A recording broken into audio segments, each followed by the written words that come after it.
the settings on the radio. So I think he's got something that's been switched on. Someone's got something in his locality that's producing a hell of a din there, and it may not be. I mean, I just don't know. It's hard to track these things down because you've got a very small space. You can't walk away very far, can you, without all clutter and metalwork and. So anyway, all we can do, I'll make up another Wellbrook loop, a mini one, if it's all right, with more turns of wire, something that we can actually put over the other side of the wall, and try that some distance away and see if it'll work. What I'll have to do, I have to call you up, Alan, sometime, and give it, in the week, in the next week maybe, and make it up. And see if it works at this location first on a AM vertical signal, and then try it down at Norman's, see if it'll work. But other than that, well, I don't know what to think. But the beauty is that it doesn't matter how much noise you're in when you transmit, does it? That's the beauty. That's one consolation. So you can get a super signal out, but not reciprocal. And where we know the radio's okay. It was so convinced that the radio wasn't any good, and yet it was as good as mine up here. It just worked. So there we are. Well, nothing much else to add. No, it won't be long before it's coffee time. I've got doors to do today, Tony. I've tried my electric plane out on a piece of wood, and that works quite well. I've got to bite the bullet now and plane off the edges of the doors. I've got to take about, at least 4 millimeters off. So I take it in small doses and see how it goes. I'm dreading doing all this. The doors are heavy to move. I find that I think I can do all these things, but I'm not. I'm not very strong. Not as strong as I was. Okay, sitting at a bench with soldering iron, and that's about what I can do now, it seems. Anyway, back to you, Alan. Pete. Yeah, you're just give you reports. You're about 10 over 9 with me, Pete. Danny's 20 over 9, as you know, above the noise this is. Tony is a 5-9, dead on sort of thing.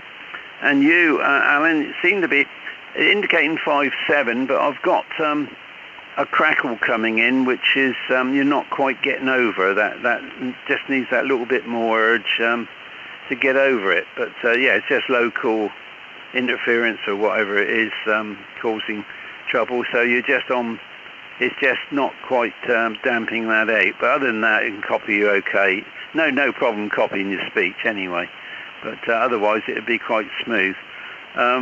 So that's it. So back to you, G3TPV, G1JRU, and the net. Yes, okay there from G3TPV. Yeah, well, I'll be around anyway, hopefully. So if you want to test any time, just give us a bell, Dale. Right, Danny, I'll pass it to you, and then I expect some of the others that might want to get off to 4 meters anyway directly. So before that ends. So we'll go to you there, Danny, G0SZI. And then to Peter, please, G3TPV in the net, over.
Yeah, G4SBF in the group there. Right, your just reports. Everyone's all good reports. Alan, your receiver, your new setup is very stable. I'd say it's sort of a very good audio, constant. Just seems to be working quite well. I'm not sure what the final power output is there. I sort of missed that. But yes, it's all working good, and yeah, fine on the crystals. I have ground. I think one I'm using here and this one at the moment is one I ground up, because I've been trying to buy some of the old ones off the internet, but I've got to be a bit cautious, because sometimes, unless there's a good photograph of the screws, sometimes they've been opened and they put a new modern one, little tiny modern one inside. So you've got a nice big chunky, the X10 type style, big chunky crystal of a frequency that I could possibly shift to this band. And then when I go inside, I find it's got some little modern tiny thing soldered in it. So I'm caught on that a couple of times now, so I've got to be more cautious on that, because the crystal blanks are a bit difficult to come by. But like I say, the expensive modern ones do work a bit better, and they do fire up every time, whereas some of my homemade ones, sometimes they're a bit sluggish to get going. And the other comment I was going to say to you, Dale, was on the noise. When you tune it up and you off-tune and you get a better signal to noise, I don't know if that's a phenomenon of the receiver, because in theory you'd have thought if you're peaking up and narrowing the band at a particular point, you should, like on a magnetic loop, you should be, at least in theory, pushing off some of the side bands off either side of noise should drop off quite considerably, in theory, sort of in my mind, help. But I have noticed that phenomenon before, but I don't know whether it's a receiver problem or a tuning up problem. I don't know quite why you get a better signal to noise when you off-tune slightly. And the other one I was thinking about for Norman was with your loop. You can make your loop and then put a small little VHF transmitter on it with a little PP9 with a few milliwatts beamed over. Not sure how that fits in the regulations though. So then you could have a remote loop receive, and you could be receiving on VHF, but actually transponded. A bit like they do in Wales with all the aerials on the hills. I've come across that when I've been out horse riding. You find a car battery and a couple of aerials. Mind you, I think they're going on the same frequency, and they boost them, pick up one side of the hill, and there's a bit of coax snakes across the field, and it goes down the other side with a car battery, big lorry type battery sometimes, right up in the hills where the sheep farmers have put them so they can beam down to their cottages, or used to. There's still a few of them lying around. Right, that's it from me. I'll just be listening. So G3TPV from G4SBF. Yeah, G4SBF, G3TPV. Right, fine there, Peter. Yeah, well, there was an article, I think it was in Sprat, this year, one of the Sprats this year, about a passive repeater, so to speak, to get over the hill problems. And that was just simply one antenna back to back with a second of the same. So one antenna was receiving for one direction, and then it was second antenna, which was over the other side of the hill, like. So a passive arrangement. So these ideas, yeah, they can work. Right, yes, yeah, the PA on this, Peter, is registering 3 watts out at the moment, and it's the pento section of an ECL82. So that's the idea, and thanks again for the report. Right, okay, well, time's getting on then. So pass over to you there, Tony, then, and we'll see you a little later on there. And if you want to find out whether anybody else wants to have a quick chat there, or slide off maybe to 4 meters.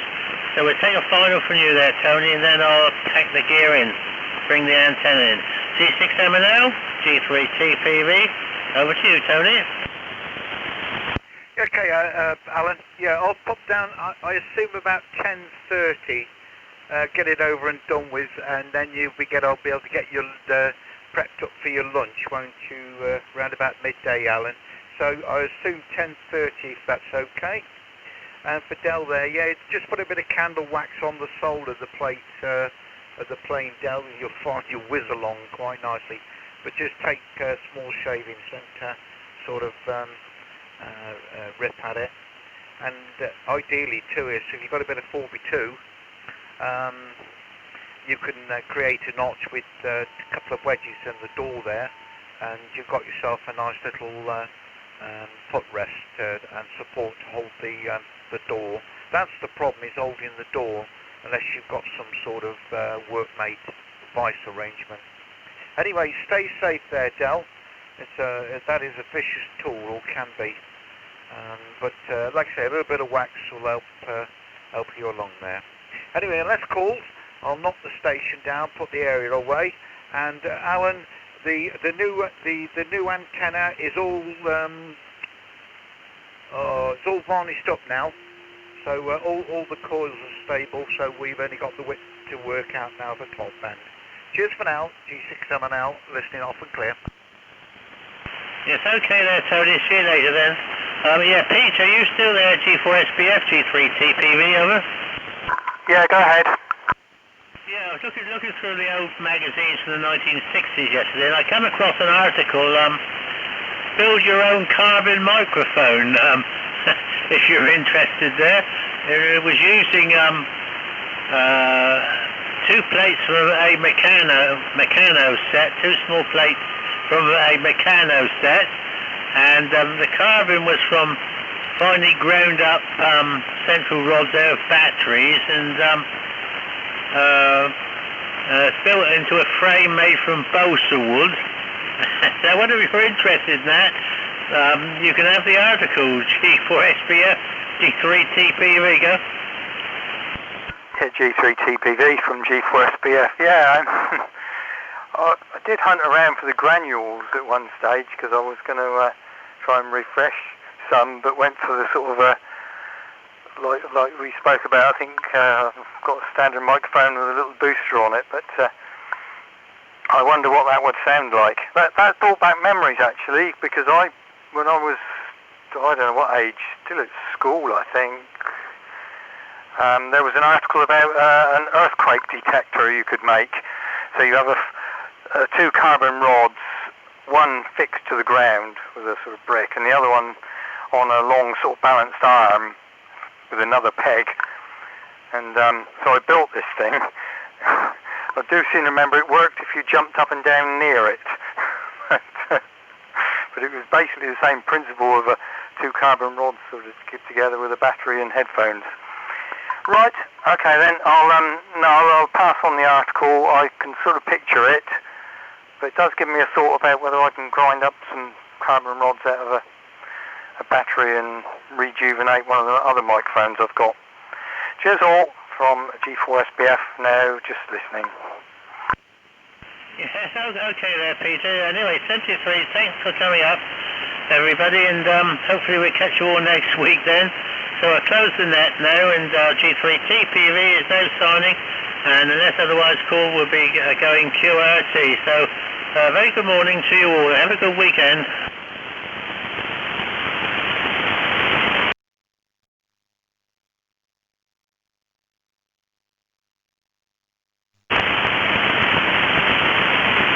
Yeah, 73, Alan, have a good day. G1 JRU.